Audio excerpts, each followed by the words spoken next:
Everybody, good morning, good afternoon, good evening, good night, whenever it is you're watching this. This is the training video for Romans chapter 10. I'm here in our CCB page. Apparently, just emailed you guys something a while back, so it's still on there. But I just wanted to draw y'all's attention. I just texted you all. This is Romans chapter 9, Romans chapter 8. I only have 5 comments on chapter 8 and 6 comments on chapter 9. These are two of the most wonderful chapters in the world, by the way.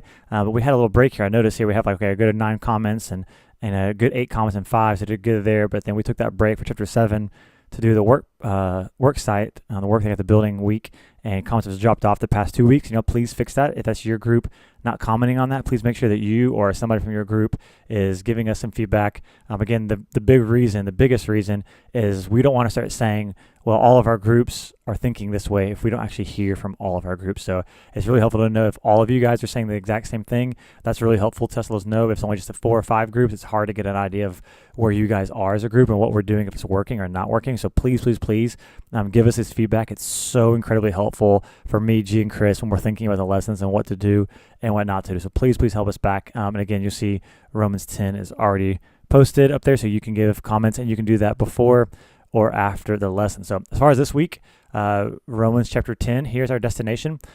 So this is after celebrating Easter, which we're about to do tomorrow. This is now Saturday. I'm recording this.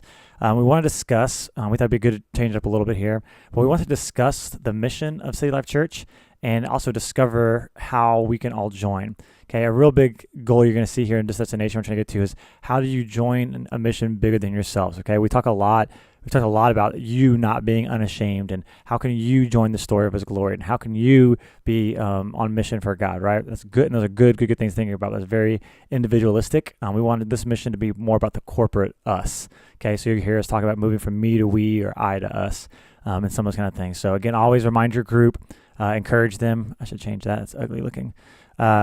Remind them of the vision of City Life groups, why they're there. They're not there to dive into every single word of the text and do all kind of stuff. We're here for discovery and community and application. Start of those and get into every single word of the text. Service is all about newcomers and new people getting plugged into the church and into God, right? That's what we're doing. Please get started by plugging in community and application, get studied into the Word, and also join us on the mission, which we can talk about our mission right there. So icebreaker none today, just because I wanted to make it simple, especially I think a couple of y'all gave some feedback that Romans 9 was a little too many questions, so kind of overcorrecting to this one to make it a little less questions. So again, this week, you can follow here the scripture part. This week in City Life Groups, also in the starter, we're going to be studying Romans chapter 10.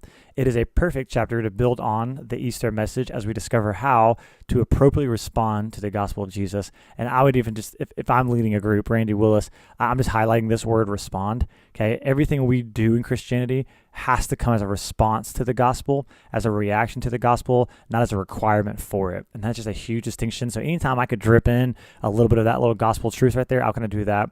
Then let's kind of discover what does that mean, okay? So Easter message, Christ is risen. How do we respond? Let's talk about this in chapter 10. So read all chapter 10 together.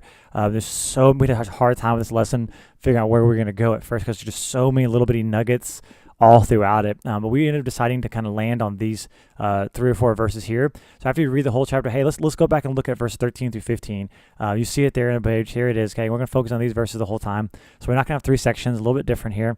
So again, there's the 3 verses. You can have them reread it, or just you can have them look at it, whatever you want to do at that point. But let's kind of focus in on these 3 verses and what they say here. So maybe it would be good to have them just read this again and get familiar with that. And then the first question, say, hey, we just read that. We're going to reread this, and then we're also going to read the Great Commission. So I read those 3 verses. So these 3 verses, those 3 verses. Then ask this question. I want you to think about the Great Commission we just read. I have to think about this text right here, these 3 verses in Romans 10. What is the most important thing that stands out to you? That's a question that I ask sometimes that I think is good to ask. Just to see what people come up with. I'm not looking for anything particular. The thing that I'm kind of looking for, I guess, if I was going to eventually get my group to, I'm not necessarily looking for people to say this, but if nobody says it, then I'm going to make sure that I say it, is this part, right? How can they proclaim unless they are sent? And you see this idea of, this is what Paul is saying, right? Everyone who calls on the Lord will be saved, but how people get saved if people aren't sent? And this is what Jesus says, I'm sending you. This is the mission. This is what it means to be a Christian. This is the whole point of it, to be a disciple of Jesus is, yes, I've resurrected. Yes, I'm God. Now you know that. Now go.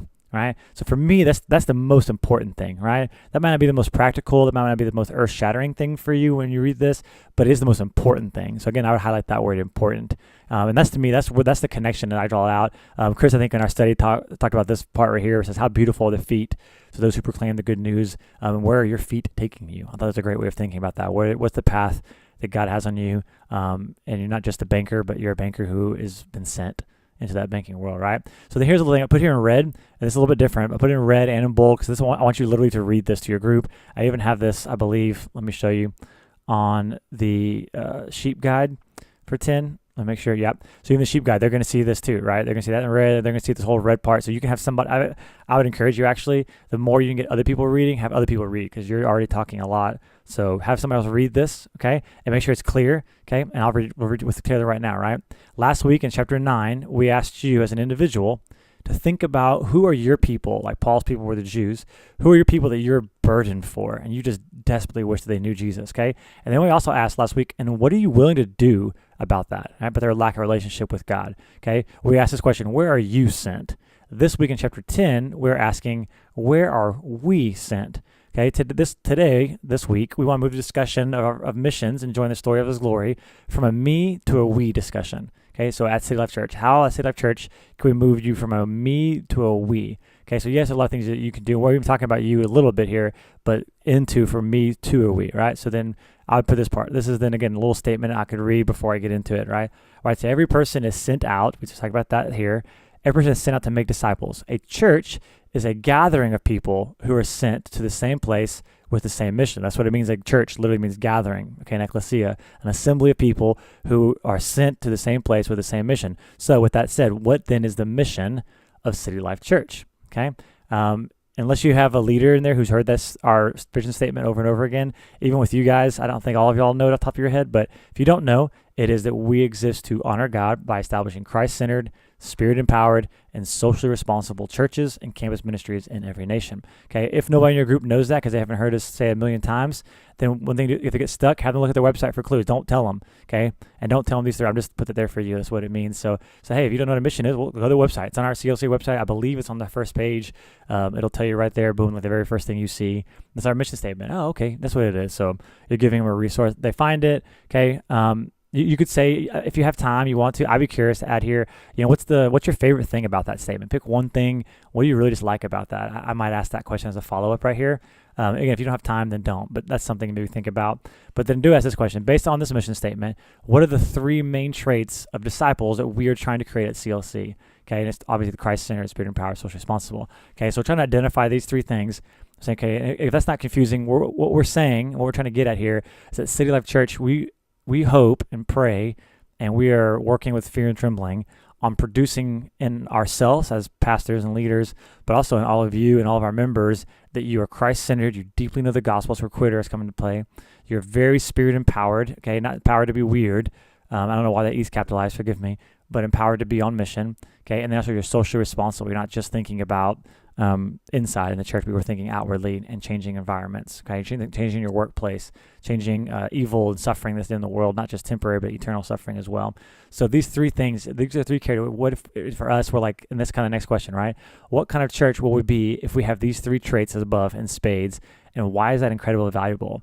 Because again, for me, the way we think about it is a lot of churches who are like, Gospel Coalition, Bible-believing people are very Christ-centered, very, very into Christ-centered, and they're also probably very missional, a lot of them. Not all of them, but a lot of them. But what you don't find a whole lot are those churches that are very Spirit-heavy, okay? And then likewise, you have a charismatic church who's very Spirit-empowered, maybe socially responsible, maybe not. Let's just guarantee it. Let's say that they are, but then they're not very biblically grounded and centered in the gospel, okay, more of in health and wealth or some of that kind of stuff. So again, for us, we want to have all three of these things. We think that's very unique to us, and it's very valid because you have people who are centered in the Bible, but who aren't afraid of the Spirit, and who are also thinking about other people. So, man, just what kind of, Randy Willis, I want to be, I want to be a person who's great at all three of these things, and I wanted my kids to grow up in an environment as well. I think it's just a great, healthy balance, and it's very powerful to have that. So I want to be a part of a church like this all day, right? And that's kind of broad, but it's a little specific. But this is what we're kind of going for. So have people talk about that. Let them just see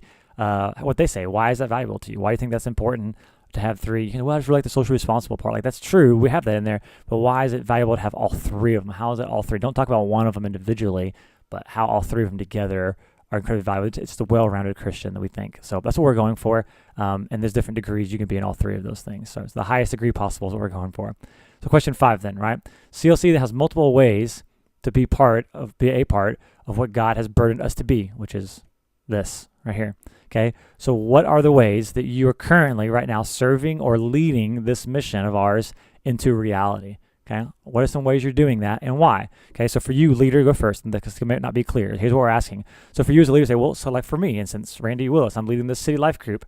I'm joining the mission of CLC by leading a City Life group, right?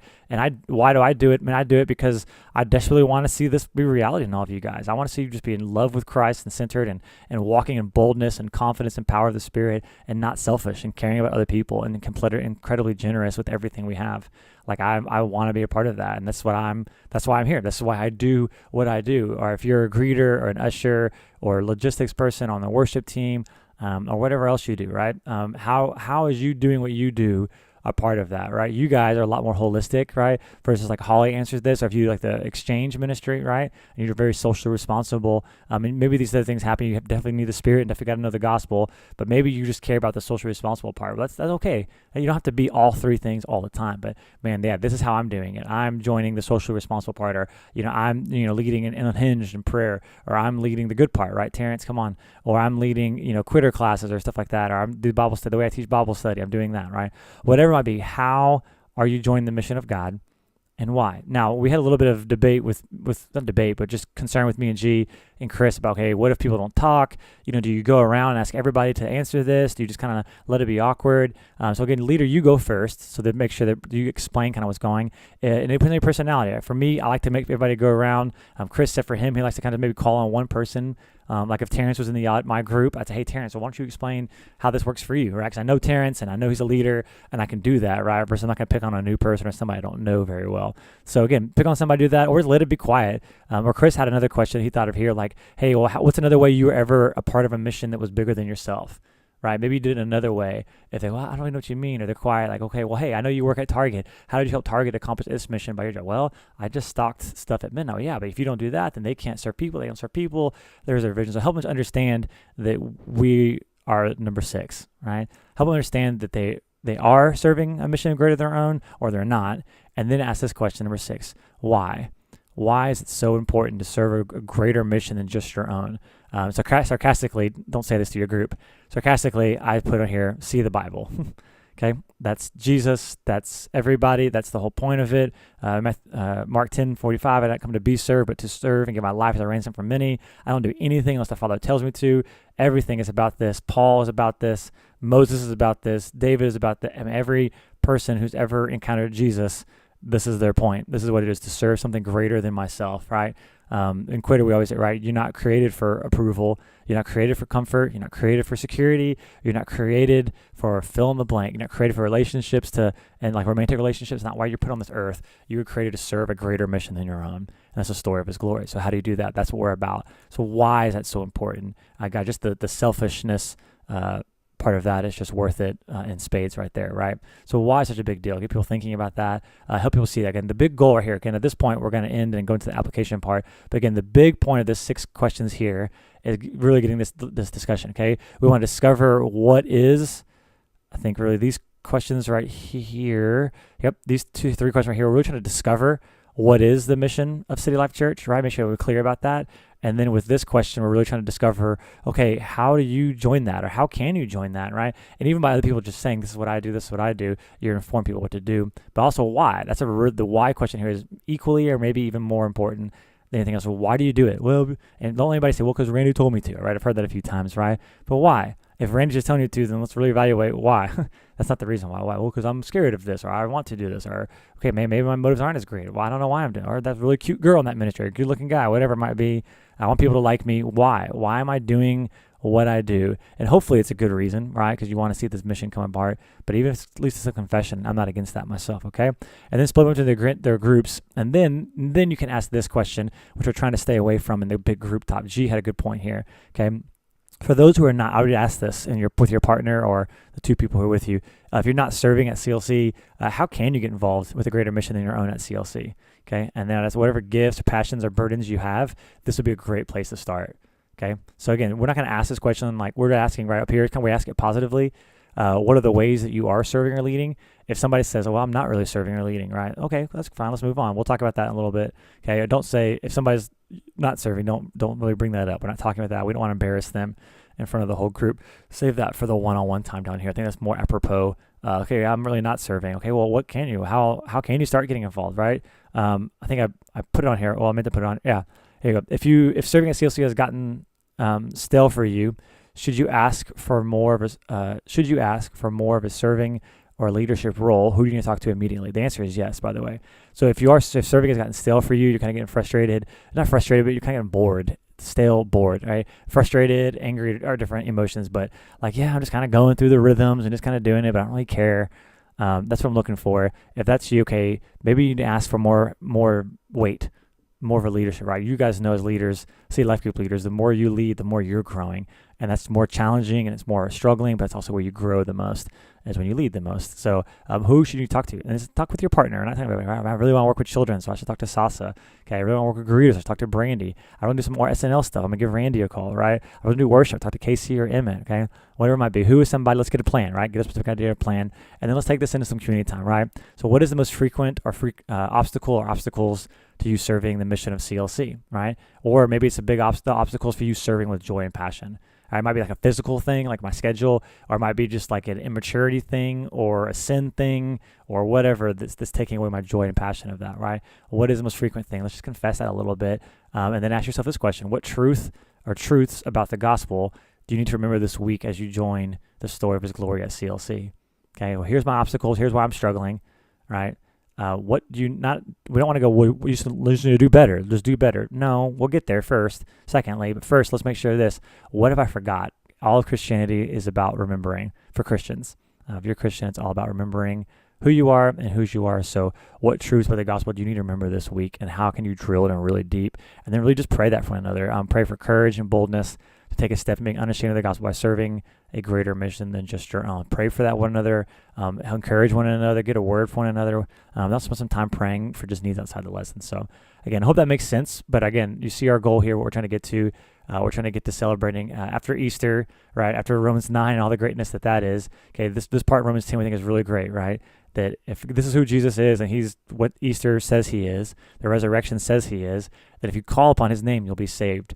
But how will you call if you don't believe? And how are you going to believe if you've never heard? And how are you going to hear if not someone preaching or proclaiming it? And how are you going to proclaim it unless you're sent? As is written, how absolutely beautiful are the feet of those who proclaim the good news. So this week, this lesson, this is your job. Proclaim the good news. And then push people to be like Jesus, to go and obey the Great Commission to go and make disciples of all nations. Hope you guys have a great day. Hope this makes sense. Of course, like we mentioned earlier, please fix this problem on CCB. Let's have more commentary. Feel free to ask questions before your group too if you need clarity. I don't think anybody's done that really this whole semester, maybe once or twice at the very beginning, but ask for points of clarity if you need it. We are begging you guys for feedback, for criticism, as well as for encouragement.